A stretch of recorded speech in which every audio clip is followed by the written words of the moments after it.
Milk പിസ്ത കേക്കാണ്. അപ്പോൾ അതിന് വേണ്ടി ഇൻഗ്രീഡിയൻസ് എന്തൊക്കെയാണെന്ന് നോക്കാം. അതിനായിട്ട് 1 കപ്പ് തൈരാണ് എടുത്തിട്ടുള്ളത്, അത് ചേർത്ത് കൊടുക്കാം. ഇനി ഇതിലേക്ക് പൊടിക്കാത്ത പഞ്ചസാരയാണ് എടുത്തിട്ടുള്ളത്, 1 കപ്പോളം എടുത്തിട്ടുണ്ട്. ഇത് കൂടി ചേർത്ത് കൊടുത്ത് നന്നായിട്ടൊന്ന് മിക്സ് ചെയ്ത് കൊടുക്കാം. പഞ്ചസാര നന്നായിട്ട് അലിഞ്ഞു വരുന്നവരെ മിക്സ് ചെയ്ത് കൊടുക്കാം. ഇനി ഇതിലേക്ക് 1/4 കപ്പ് സൺഫ്ലവർ ഓയിലാണ് ചേർത്തിട്ടുള്ളത്, ഇത് കൂടി നന്നായിട്ട് മിക്സ് ചെയ്ത് കൊടുക്കാം. ഇനി ഇതിലേക്ക് പിസ്ത പൊടിച്ചതാണ് ചേർത്ത് കൊടുത്തിട്ടുള്ളത്. ഞാൻ 1/4 കപ്പോളം പിസ്ത പൊടിച്ചത് എടുത്തിട്ടുണ്ട്, അതുകൂടി ചേർത്ത് കൊടുക്കാം. ഇനി ഇതുകൂടി നന്നായിട്ട് മിക്സ് ചെയ്തതിന് ശേഷം ഇതൊന്ന് മാറ്റി വെക്കാം. ഇനി ഡ്രൈ ഇൻഗ്രീഡിയൻസ് ഒന്ന് അരിച്ചെടുക്കാം. അതിനായിട്ട് 1 കപ്പ് മൈദയാണ് എടുത്തിട്ടുള്ളത്, അതിലേക്ക് 1 സ്പൂൺ ബേക്കിംഗ് പൗഡർ, അതുപോലെ തന്നെ 1/4 ടേബിൾ സ്പൂൺ ബേക്കിംഗ് സോഡ കൂടി ചേർത്ത് കൊടുത്ത് നന്നായിട്ടൊന്ന് 2-3 പ്രാവശ്യം ഒന്ന് അരിച്ചെടുക്കാം. തരിയൊന്നും ഇല്ലാതിരിക്കാൻ വേണ്ടിയിട്ടാണ് അങ്ങനെ അരിച്ചെടുക്കുന്നത്. ഇനി ഈ ഡ്രൈ ഇൻഗ്രീഡിയൻസ് നമുക്ക് കുറേശ്ശെയായിട്ട് ഇതിലേക്കൊന്ന് മിക്സ് ചെയ്ത് കൊടുക്കാം. കുറച്ച് പാലെടുത്ത് മാറ്റി വെച്ചിട്ടുണ്ട്, അതിലേക്ക് ഞാൻ പിസ്ത എസൻസ് ചേർത്ത് കൊടുത്തിട്ടുണ്ട്. അപ്പോൾ കുറേശ്ശെയായിട്ട് നമുക്ക് ഇതിലേക്ക് ഇട്ട് കൊടുത്ത് ഇളക്കി കൊടുക്കാം. തീരെ കട്ടിയായിട്ട് തോന്നുകയാണെന്നുണ്ടെങ്കിൽ നമുക്ക് പാല് ചേർത്ത് കൊടുക്കാം. 3-4 പ്രാവശ്യമായിട്ട് ഡ്രൈ ഇൻഗ്രീഡിയൻസ് ചേർത്ത് കൊടുക്കാം, മിൽക്ക് ചേർത്ത് കൊടുക്കാം. അങ്ങനെ നമുക്കിതൊന്ന് ഇളക്കി ലൂസാക്കി എടുക്കാം. കേക്ക് ബാറ്റർ നന്നായിട്ടൊന്ന് ലൂസായി വരണവരെ ഒന്ന് ഇളക്കി കൊടുക്കാം.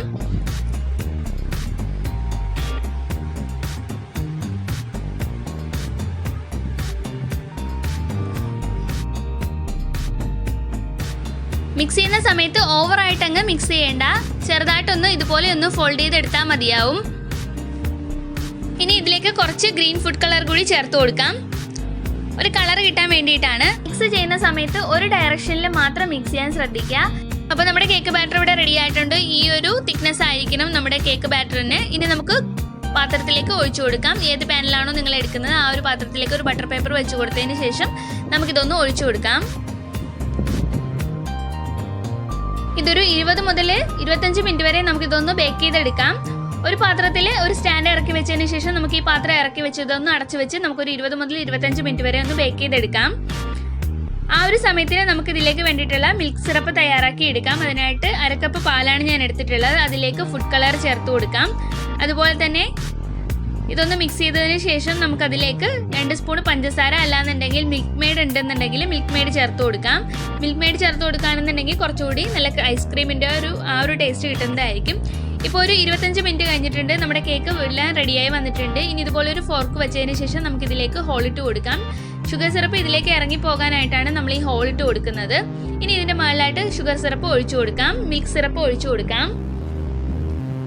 ഇതെല്ലാം ഒഴിച്ചു കൊടുത്തതിന് ശേഷം ഒരു 1/2 മണിക്കൂർ ഇത് ഫ്രിഡ്ജിലേക്ക് വെക്കേണ്ടതുണ്ട്. തണുത്ത് വന്നാൽ മാത്രമേ നമുക്ക് ഐസിങ് ചെയ്യാൻ പറ്റുള്ളൂ, ഇല്ലാന്നുണ്ടെങ്കിൽ ക്രീം മെൽറ്റായി പോകും. അതുകൊണ്ട് തന്നെ ഇത് ഷുഗർ സിറപ്പ് ഒഴിച്ചതിന് ശേഷം ഒരു 1/2 മണിക്കൂർ ഫ്രിഡ്ജിൽ വെച്ചതിന് ശേഷം നമുക്ക് ഐസിങ് ചെയ്തെടുക്കാം. ഇതിന് മുകളിലായിട്ട് ഒന്ന് ഐസിങ് ചെയ്തെടുക്കാം. ഇപ്പം മുഴുവനായിട്ട് ഐസിങ് ചെയ്തിട്ടുണ്ട്. ഇതിൻ്റെ മുകളിലായിട്ട് നമുക്ക് പൊടിച്ച പിസ്ത കൂടി ഇതിൻ്റെ മുകളിലായിട്ട് ഇട്ട് കൊടുക്കാം, ഇതൊന്ന് ഡെക്കറേറ്റ് ചെയ്യാൻ വേണ്ടിയിട്ട്.